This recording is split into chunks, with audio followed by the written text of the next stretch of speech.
अस्सलाम वालेकुम स्टूडेंट्स। आज हमारा नेक्स्ट टॉपिक है acid base concept. Acid base concept आप लोगों ने मैट्रिक में भी पढ़ा होगा। स्टार्ट करते हैं थ्योरी से। तो सबसे पहले एक छोटी सी स्टोरी की तरह हमें पता है कि मॉलिक्यूल केमिस्ट्री में बहुत सारे एटम्स, मॉलिक्यूल्स, कंपाउंड्स डिस्कवर किए गए हैं। कुछ नेचुरल हैं, कुछ आर्टिफिशियली प्रिपेयर किए गए हैं, जिनमें से कुछ ऑर्गेनिक हैं, इनऑर्गेनिक एंड सो ऑन।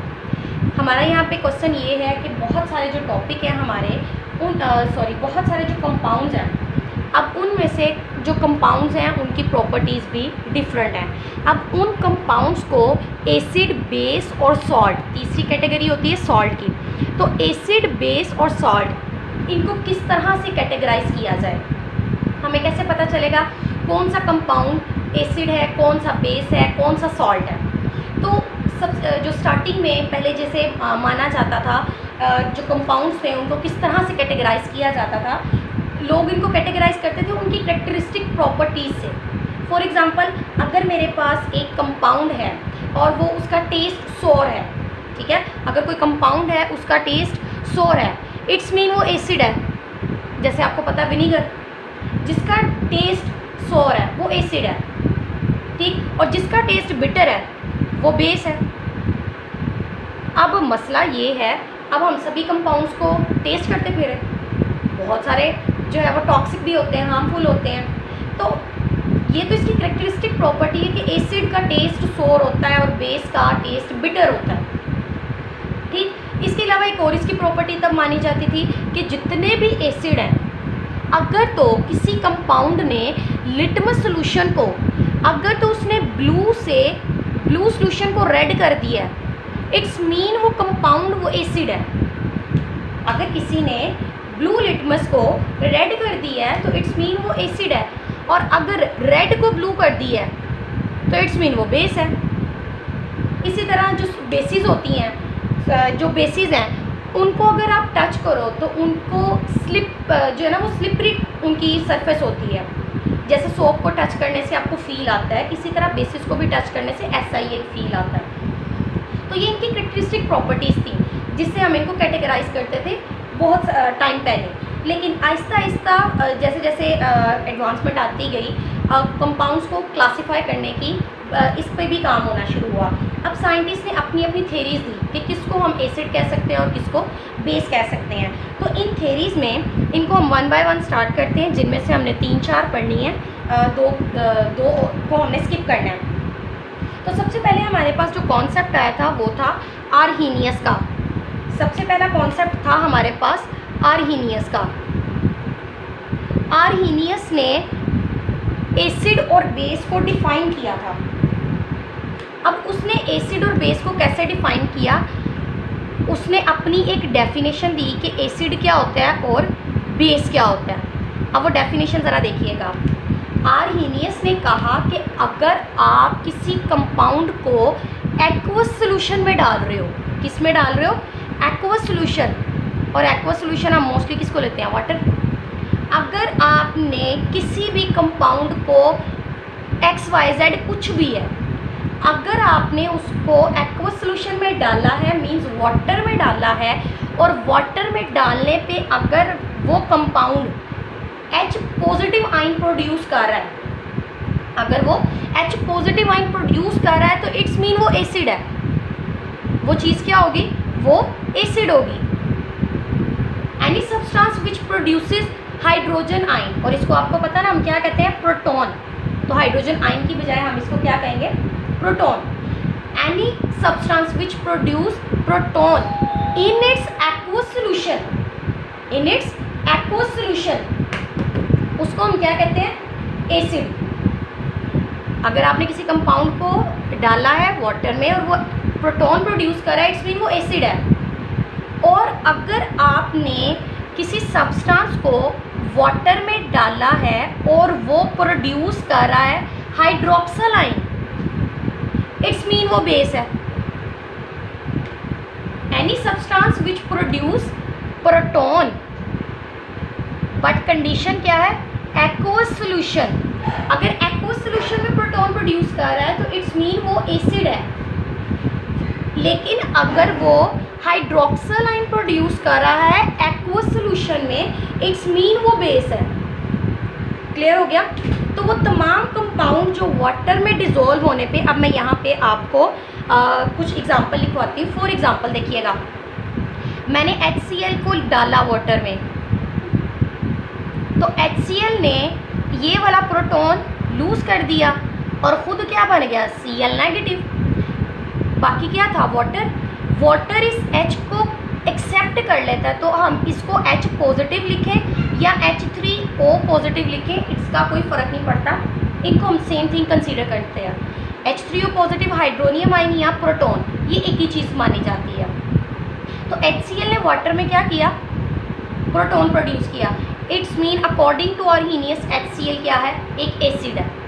तो वो कोई भी चीज़ जो वाटर में डालने पे प्रोटॉन प्रोड्यूस करे। नेक्स्ट देखिए सल्फ्यूरिक एसिड, इसको मैंने वाटर में डाला तो अब मेरे पास क्या बना, SO4 -2 क्यों, इसने 2 प्रोटॉन लूज किए हैं। अब ये दोनों प्रोटॉन, आप बेशक प्रोटॉन लिख दो या हाइड्रोनियम आयन लिख दो, डजंट मैटर। क्लियर? तो अकॉर्डिंग टू आर्हीनियस HCl एक एसिड है और H2SO4 भी एक एसिड है।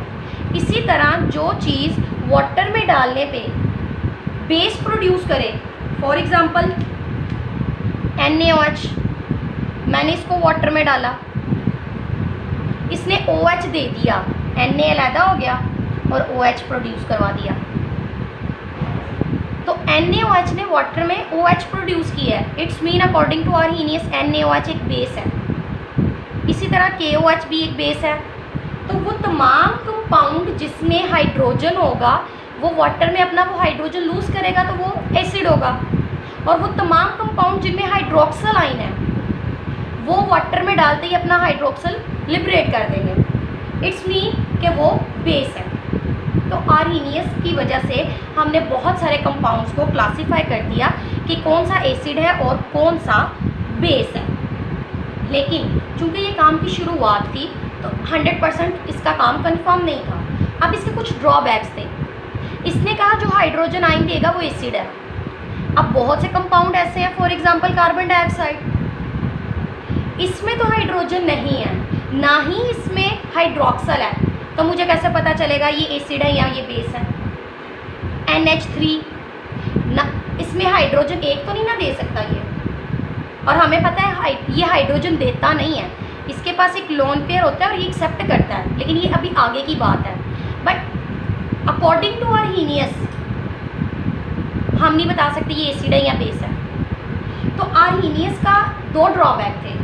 एक तो ये कि आर्हीनियस ने सिर्फ उनकी बात की जिसके पास हाइड्रोजन या हाइड्रोक्सल है, उनको क्लासीफाई कर दिया, लेकिन उनके बारे में नहीं बताया जिनके पास ना तो हाइड्रोजन है ना ही हाइड्रोक्सल है। तो उनके बारे में हमें कैसे पता चलेगा वो एसिड है या बेस। वैसे कार्बन डाइऑक्साइड एसिड है और अमोनिया एक बेस है, ये आगे चलकर हम देखेंगे, लेकिन आर्हीनियस ने नहीं बताया। और दूसरी आर्हीनियस की जो गलती थी वो ये थी, आर्हीनियस ने सिर्फ बात की एक्वस मीडियम की, उसने सिर्फ एक्वस मीडियम में बताया। अगर मैंने रिएक्शन एक्वस मीडियम में नहीं करवाना, मैंने गैस फेज में रिएक्शन करवाना है, तो मुझे कैसे पता चलेगा कि वो एसिड है या बेस है। तो आर्हीनियस का कॉन्सेप्ट लिमिटेड था, क्योंकि वो सिर्फ एक्वस मीडियम में देखा जा सकता, गैस फेज में नहीं देखा जा सकता। तो इसके ड्रॉबैक्स को देखते हुए आर्हीनियस के बाद एक नया कॉन्सेप्ट दिया गया एसिड बेस का, और वो कॉन्सेप्ट किसका था, वो था हमारे पास ब्रॉन्स्टेड लोरी का। ब्रॉन्स्टेड लोरी, इन्होंने नया कॉन्सेप्ट दिया। इसने भी एसिड की डेफिनेशन वही की जो आर्हीनियस करके गया, लेकिन थोड़ा चेंज था। आर्हीनियस ने कहा जो एक्वस मीडियम में हाइड्रोजन आयन दे, ब्रॉन्स्टेड लोरी ने एक्वस मीडियम हटा दिया।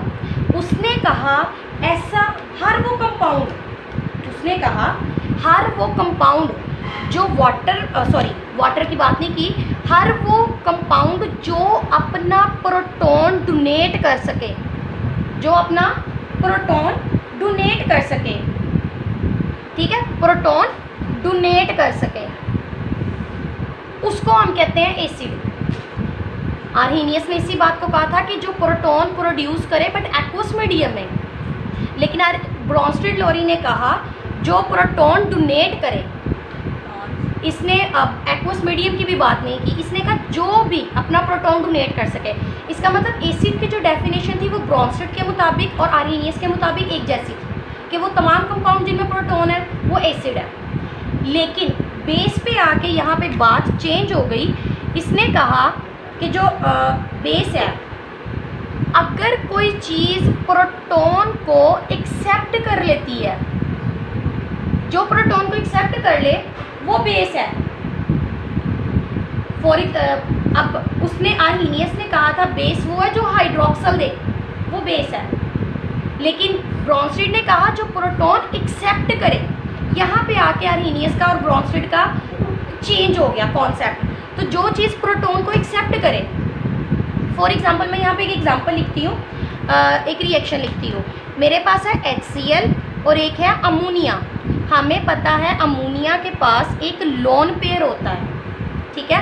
और HCl जब वाटर में, HCl अपना प्रोटॉन डोनेट करता है, इसके पास एक प्रोटॉन है, ये अपना प्रोटॉन डोनेट करता है। प्रोटॉन कैसे डोनेट करता है? इन दोनों के दरमियान एक एक इलेक्ट्रॉन है, ठीक है। क्लोरीन क्या करता है, ये दोनों इलेक्ट्रॉन खुद ले लेता है और क्लोरीन पे आ जाता है माइनस, और ये बेचारा इसका एक ही इलेक्ट्रॉन था वो भी चला गया और ये पॉजिटिव, और इसी को हम कहते हैं प्रोटॉन। HCl ने क्या किया, प्रोटॉन डोनेट कर दिया। अब इसने जो प्रोटॉन डोनेट किया है, ये बेचारा भिखारी है, इसके पास एक भी इलेक्ट्रॉन नहीं है, इसको एटलीस्ट 2 चाहिए। तो इसको यहाँ पे ये 2 इलेक्ट्रॉन नज़र आ रहे हैं। तो NH3 ने क्या किया, प्रोटॉन को एक्सेप्ट कर लिया, और HCl ने क्या किया, प्रोटॉन डोनेट कर दिया। HCl जब प्रोटॉन डोनेट करता है तो ये बनाता है Cl-, और NH3 जब एक्सेप्ट करेगा तो ये बनाएगा NH4 पॉजिटिव। HCl ने क्या किया, डोनेट कर दिया, इसने डोनेट कर दिया और इसने एक्सेप्ट किया, ठीक। अब यहाँ पे एक और नई चीज़, इसने डोनेट किया, इसका मतलब ये है जी हमारा एसिड, और इसने एक्सेप्ट किया। जो एक्सेप्टर होता है वो बेस, जो डोनर है वो एसिड। लेकिन मज़े की चीज़ यहाँ पे ये है कि अकॉर्डिंग टू ब्रॉन्स्टेड लॉरी, जब कोई एसिड अपना प्रोटॉन लूज़ करता है और जो नई चीज़ बनती है, that is called conjugate base. Acid है तो उसका बनेगा कॉन्जुगेट बेस, एसिड का कॉन्जुगेट बेस, तो फिर बेस का क्या बनेगा, कॉन्जुगेट एसिड।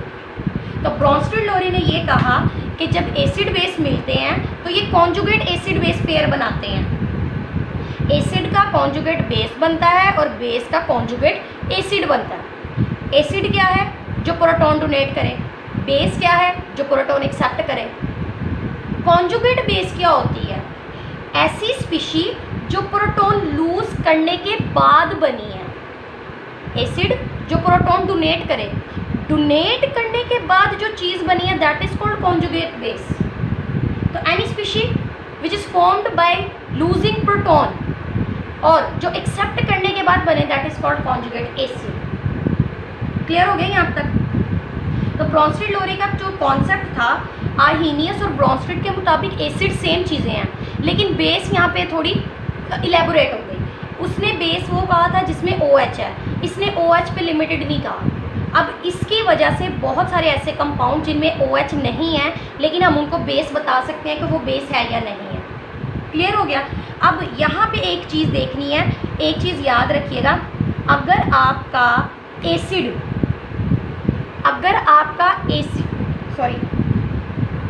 एसिड अगर स्ट्रॉन्ग हो, अगर एसिड स्ट्रॉन्ग है तो उसकी जो कॉन्जुगेट बेस होगी वो वीक होगी।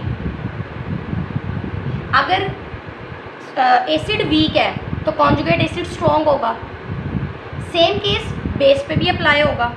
अगर बेस स्ट्रॉन्ग है तो उसका कॉन्जुगेट एसिड वीक होगा, और अगर बेस वीक है तो कॉन्जुगेट एसिड स्ट्रॉन्ग होगा। ठीक, इसका मतलब HCl अगर स्ट्रॉन्ग एसिड है तो उसकी बेस क्या होगी, वीक। अमोनिया स्ट्रॉन्ग बेस है तो उसकी कॉन्जुगेट एसिड क्या होगा, वीक होगा। ठीक, तो जो स्ट्रॉन्ग है उसका कॉन्जुगेट वीक बनेगा और जो वीक होगा उसका कॉन्जुगेट स्ट्रॉन्ग बनेगा। ठीक हो गया, यहाँ तक क्लियर हो गया। इसने कॉन्जुगेट एसिड बेस के बारे में बता दिया। और एक यहाँ पे शॉर्ट क्वेश्चन और पूछा जाता है, मैं यहाँ पे एक एग्जांपल लिखती हूँ फिर आपको बताती हूँ कि शॉर्ट क्वेश्चन क्या था। मैंने यहाँ पे ना एक एग्जांपल लिखती हूँ, मैं अमोनिया को भी वाटर से रिएक्ट करवा रही हूँ और HCl से भी रिएक्ट करवाती हूँ। तो अब आप मुझे बताएं प्रोडक्ट क्या बनेगा। आपको पता है इसके पास तो है जी लोन पेयर, इसने तो एक्सेप्ट करना है प्रोटॉन। तो जब ये इसका प्रोटॉन एक्सेप्ट करेगा तो बाकी क्या बचेगा, OH माइनस, क्योंकि प्रोटॉन तो इसने ले लिया, ये बन गया NH4 पॉजिटिव। इस केस में आ जाए HCl में, ये एक्सेप्ट करता है या डोनेट करता है, ऑब्वियसली ये डोनेट करता है, तो ये डोनेट करके बना देता है Cl नेगेटिव, और ये इसने एक्सेप्ट कर लिया तो ये बन गया H3O पॉजिटिव। अब आप मुझे ये बताएं कि आपके पास अमोनिया, इसने क्या किया है, इसने एक प्रोटॉन एक्सेप्ट किया है, तो जो एक्सेप्टर होता है वो क्या होता है, बेस। ये बेस है, तो इसने क्या किया है, डोनेट किया है, इसका मतलब ये एसिड है, ठीक। अब ये इसने डोनेट किया है, डोनर है, इट्स मीन ये एसिड है, इसने एक्सेप्ट किया है तो ये बेस है। अब देखिए मज़े की बात, ऊपर वाले रिएक्शन में वाटर एक एसिड है बट नीचे वाले रिएक्शन में वाटर एक बेस है।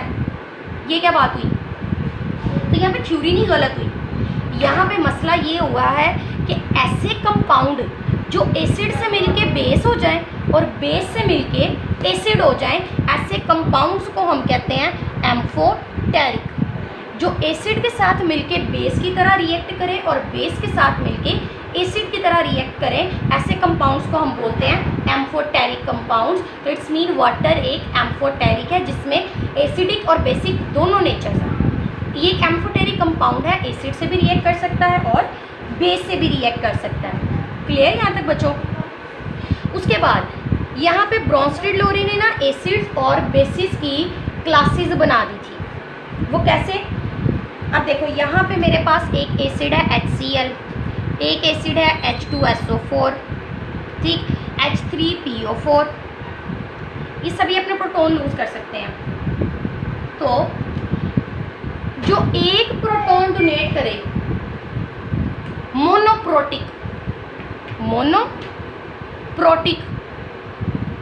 प्रोटिक मतलब प्रोटॉन, मोनो मीन्स एक, तो ऐसे कंपाउंड जो एक प्रोटॉन डोनेट करे वो मोनोप्रोटिक, जो दो डोनेट करे डाइप्रोटिक, तीन करे ट्राई। तो 1 के बाद हम आगे वालों को कह देते हैं पॉली मीन्स मैनी, जो बहुत एक से ज़्यादा प्रोटॉन डोनेट कर सकें तो पॉलीप्रोटिक, ठीक। तो ब्रॉन्स्टेड-लोरी ने क्लासीफाई कर दिया एसिड्स को कि एसिड मोनोप्रोटिक भी हो सकते हैं और पॉलीप्रोटिक भी। सेम केस उसने बेसिस के साथ किया कि जो एक प्रोटॉन एक्सेप्ट कर सके, दो कर सके, लाइक SO4-2, ये -2 का मतलब है 2 प्रोटॉन ले सकता है, PO4-3 ये 3 ले सकता है। तो जो एक एक्सेप्ट कर सके Cl-, ये एक करेगा, ये मोनोप्रोटिक और ये पॉलीप्रोटिक बेसिस, ठीक हो गया।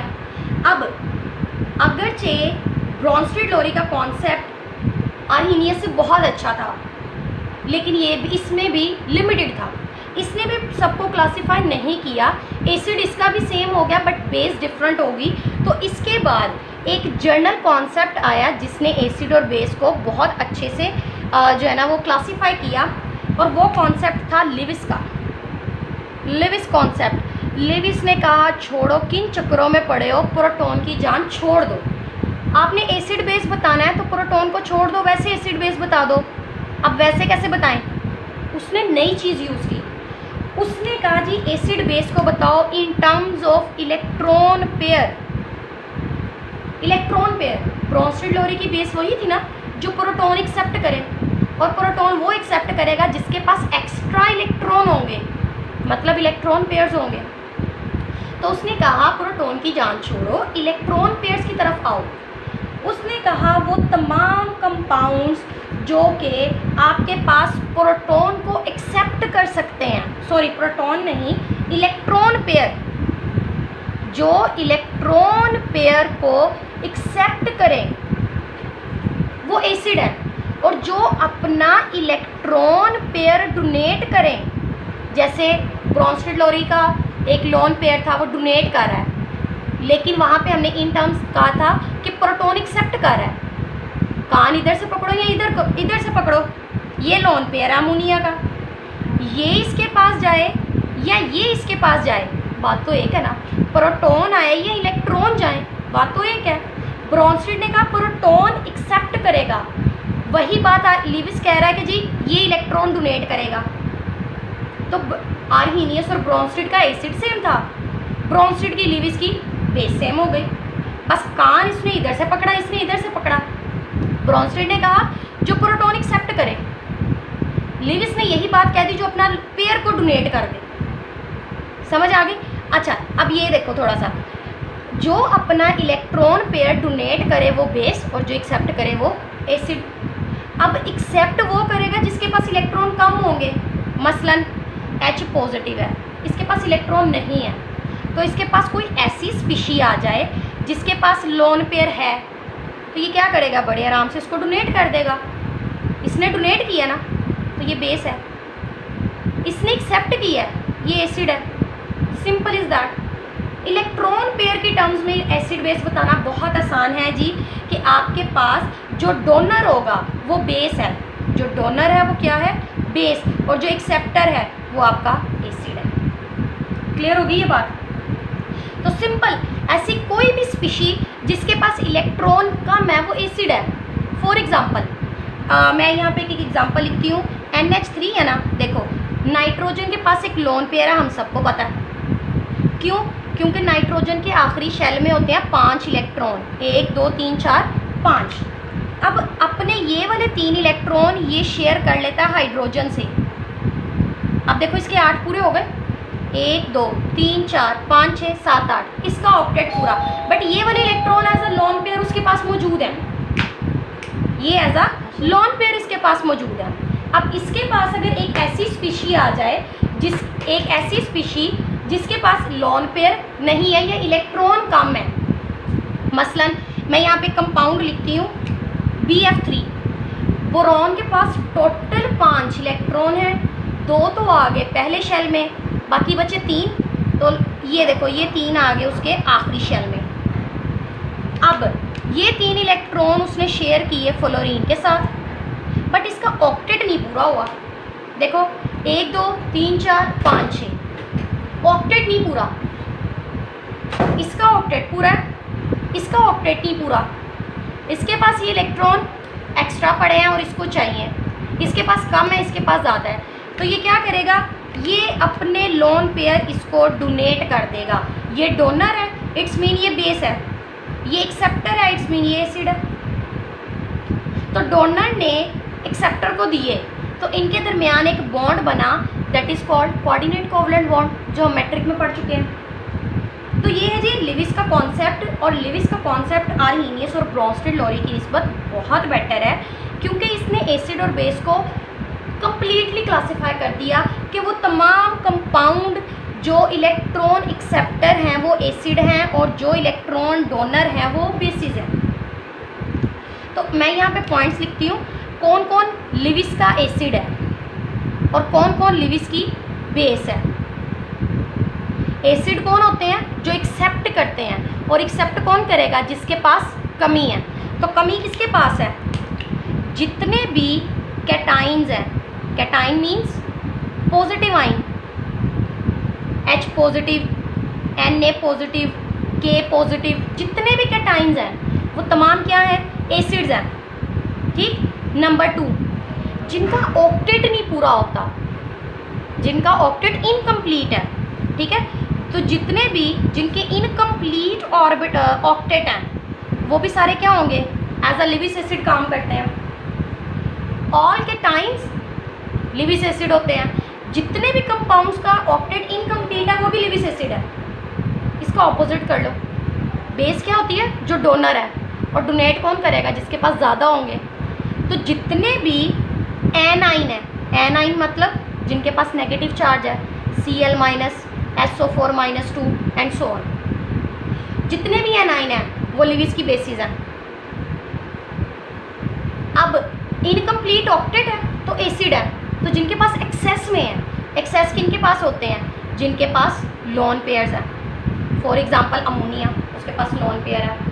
ठीक है, तो जितने भी कंपाउंड जिनके पास लोन पेयर्स हैं और जितने भी वो एनाइंस हैं वो सारे के सारे क्या होते हैं, वो सारे बेसिस होते हैं।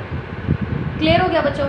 तो ये 3 कंसेप्ट हैं जिनमें क्लासीफाई किया है एसिड्स और बेसिस को, कि एसिड क्या है और बेस क्या चीज़ होती है। तो इनको हमने क्लासीफाई कर दिया। इसके बाद 2 कॉन्सेप्ट और थे जिनको हमने रीड नहीं करना, हमने फोर्थ वाला पढ़ना है, 2 छोड़ के एक नया है, उसको अच्छे से देखिएगा। और वो कॉन्सेप्ट है हमारे पास, इम्पॉर्टेंट भी है, shape. What is shape? Shape कहते हैं soft, hard acid, soft and hard acids and bases.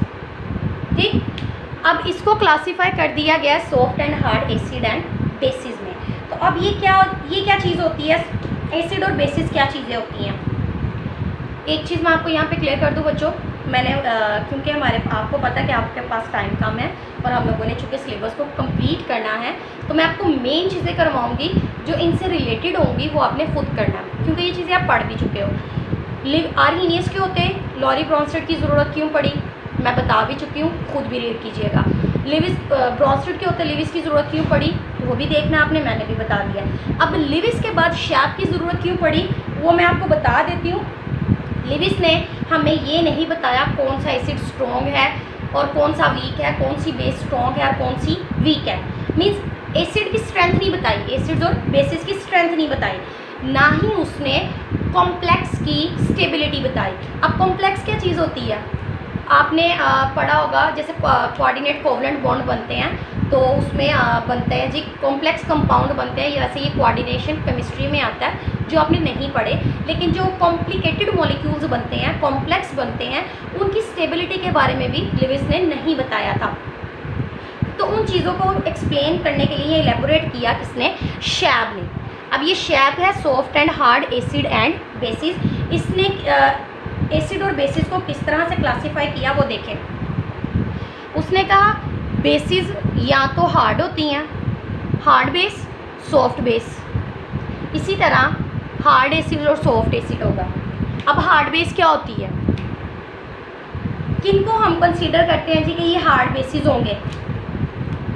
अगर आपके पास किसी भी कंपाउंड में बेस वो होती है ना जो डोनर होता है, तो मैं डोनर एटम की बात करने लगी। यहाँ पे मैं जो पॉइंट्स लिखूंगी वो किसके बारे में होंगे, डोनर एटम के बारे में।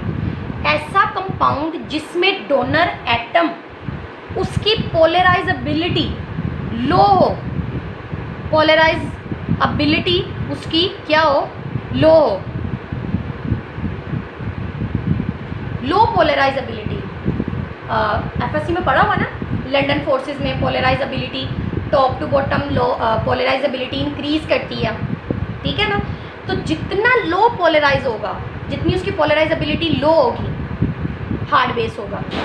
नंबर 2, अगर पोलराइजेबिलिटी, मैंने अभी आपको कहा ऊपर से नीचे की तरफ पोलराइजेबिलिटी इंक्रीज करती है, तो इलेक्ट्रोनेगेटिविटी ऊपर से नीचे क्या करती है, डिक्रीज करती है ना।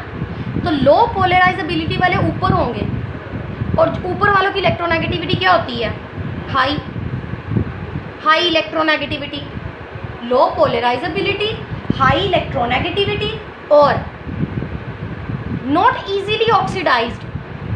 आपको पता है वो फ्लोरीन, क्लोरीन, बोरोमीन, आयोडीन, ठीक है ना, पोलराइजेबिलिटी ऊपर से नीचे बढ़ती है लेकिन इलेक्ट्रोनेगेटिविटी कम होती है।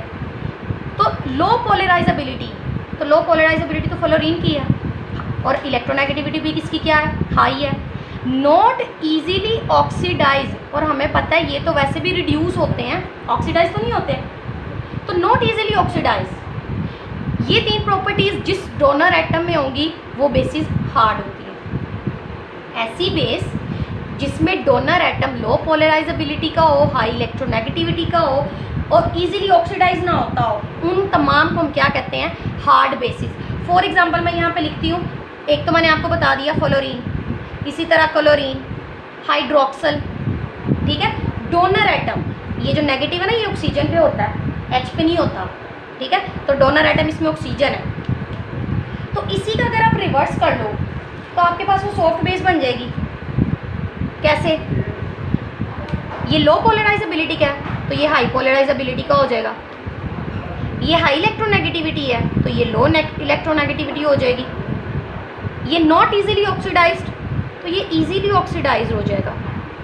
ठीक, तो इसकी एग्जांपल में क्या आ जाएगा, अब ये ग्रुप के उस साइड के थे पीरियोडिक टेबल के, तो ये उसका उलट है, तो मतलब इस साइड के आ जाएंगे। तो एक तो हो गया ना जी H माइनस, उसके बाद आ जाता है I माइनस, हाई पोलराइजेबिलिटी, क्योंकि ऊपर से नीचे बढ़ती है, तो ये मैक्सिमम पोलराइजेबिलिटी क्या है, लो इलेक्ट्रोनेगेटिविटी और इजीली ऑक्सीडाइज हो जाता है। तो जो हार्ड बेसिस होती हैं उसका रिवर्स कर दो, वो सॉफ्ट बेस हो जाएगी। ठीक, लेकिन इनके दरमियान एक होती है बॉर्डर लाइन, इनके दरमियान एक होती है बॉर्डर लाइन, जो हार्ड और सॉफ्ट बेसिस के दरमियान आते हैं और दोनों की प्रॉपर्टीज शो करते हैं, उनको कहते हैं बॉर्डर लाइन बेसिस। ठीक है, तो उनके 2-3 के नाम याद कर लीजिएगा बुक से कि बॉर्डर लाइन कौन कौन से हो सकते हैं। ठीक हो गया, अब हार्ड बेस तो देख लिया हमने, अब हार्ड एसिड और सॉफ्ट एसिड के बारे में बात करते हैं। एसिड कौन होता है, एक्सेप्टर। तो इन विच एक्सेप्टर एटम, अब मैं एक्सेप्टर एटम के पॉइंट लिखूंगी, जिसका साइज स्मॉल होगा, अगर इसका स्मॉल है तो इसका क्या होगा, लार्ज होगा। ठीक, number 2, high positive charge, high positive charge मतलब +2 +3 +4 and so on, positive charge high हो। उसके अलावा नो वैलेंस इलेक्ट्रॉन, उसके पास कोई वैलेंस इलेक्ट्रॉन मौजूद ना हो। क्लियर, तो इसकी एग्जांपल देखते हैं।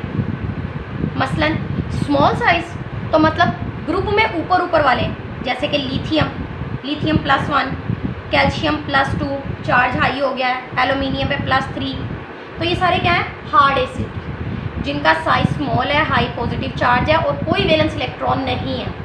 इसका रिवर्स करते जाओ, लार्ज साइज हाई पॉजिटिव है मतलब लो पॉजिटिव चार्ज, लो या ज़ीरो, इवन ज़ीरो भी, ज़ीरो या लो पॉजिटिव चार्ज, कोई वैलेंस नहीं मतलब बहुत सारे वैलेंस इलेक्ट्रॉन होने चाहिए, सेवरल वैलेंस इलेक्ट्रॉन्स। ठीक, for example copper plus Ag silver का, तो इनको कहते हैं सॉफ्ट एसिड्स।